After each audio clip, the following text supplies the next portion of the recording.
Hi, Prince UK Self-Defense Green, time to sharpen the blades.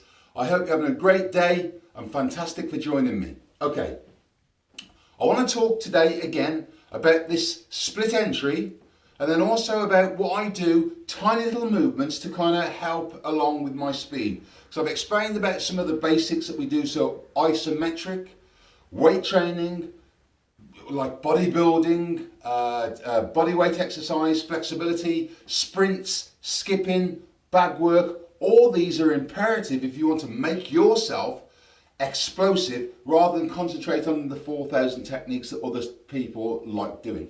Because don't forget, you see, Jeet Kune Do is your own personal journey. So what may be right for like somebody like Tommy Carruthers or one of the other top kind of JKD guys may not be right for you, okay? And there's no right or wrong way, it's what you find that suits you.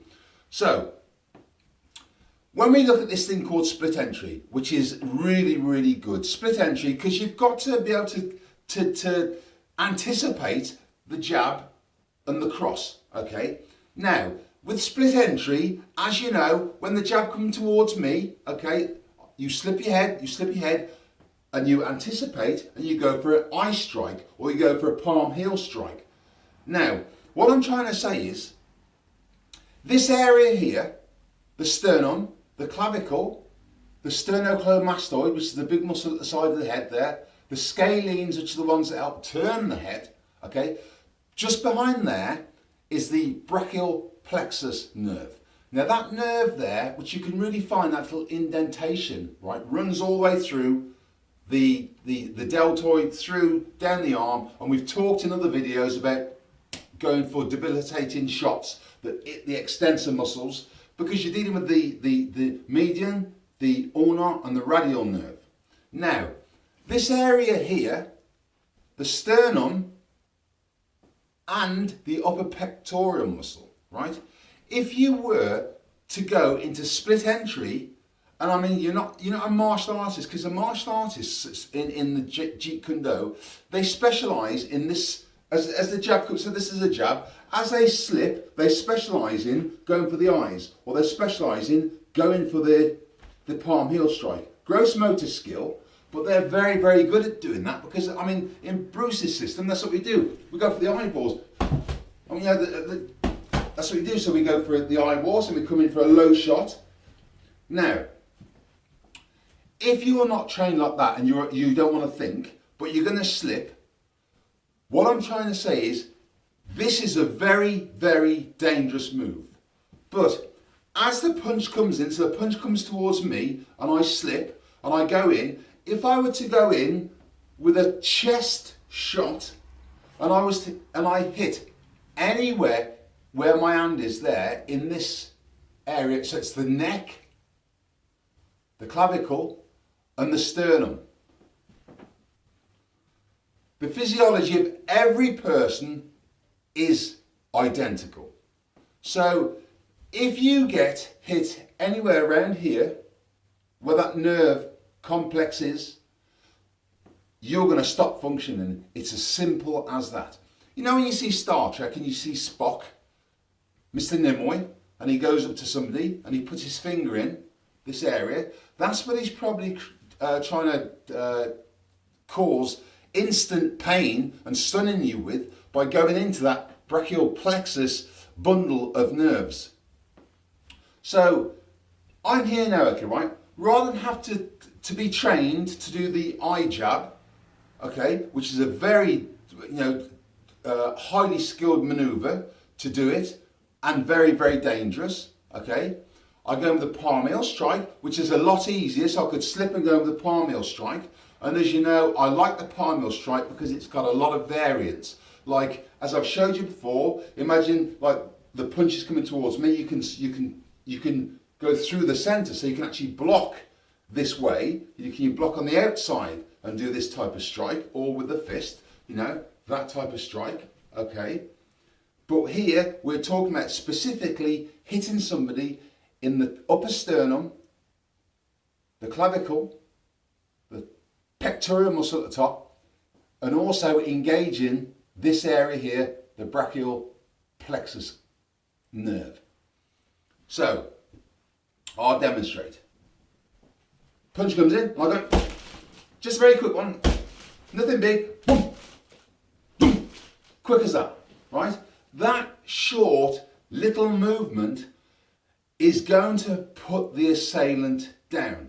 Imagine you've got a guy who's been on the booze and he's drinking and he comes up to you and he's a bit drunk and what have you, and they put their arms on you. If you hit them in the solar plexus, they're going to go down. If you hit them harder, whether it be a straight punch or whether you come over in to the sternum, right there, it's going to really debilitate them. And if you manage to get any type of shot that lands here, exactly there, it's game over. So if you're a mixed martial artist and you're on your ground and pound game, why don't you just give it a try? Rather than going for the guy's head, try and get a real good shot into that area here. Because what's going to happen is your man's going to get up and he's not going to be able to operate. Because it's a major nerve complex. And once you hit that major nerve complex, it is down. Okay. Second, I'm going to talk about is this speed thing. Yesterday, when I was in that gym, a new gym that I've joined, a guy who's seen my videos said, I elaborate a little bit more? Is there anything that I actually do to kind of help my speed? Okay. All the movies that I've watched of Bruce, all the stuff that I studied about Bruce Lee and everything, when I see him, he has this, right? He has this kind of, it's this kind of movement, right? I don't know what it is. I've got it, right? I can't help myself. You know, if a fight situation comes, I move like this. It's just a thing. But what I find is that twitch, having this twitch, this kind of movement all the time, allows me to hit. It's just gives me ability to strike. I don't know how it works. It's difficult to explain, but it just allows. I think I've talked about on another video. You know, it's just this kind of flinch response that you got. It's just you just get it, right? But what I do with my wooden dummy, because I follow a guy called Master Wong.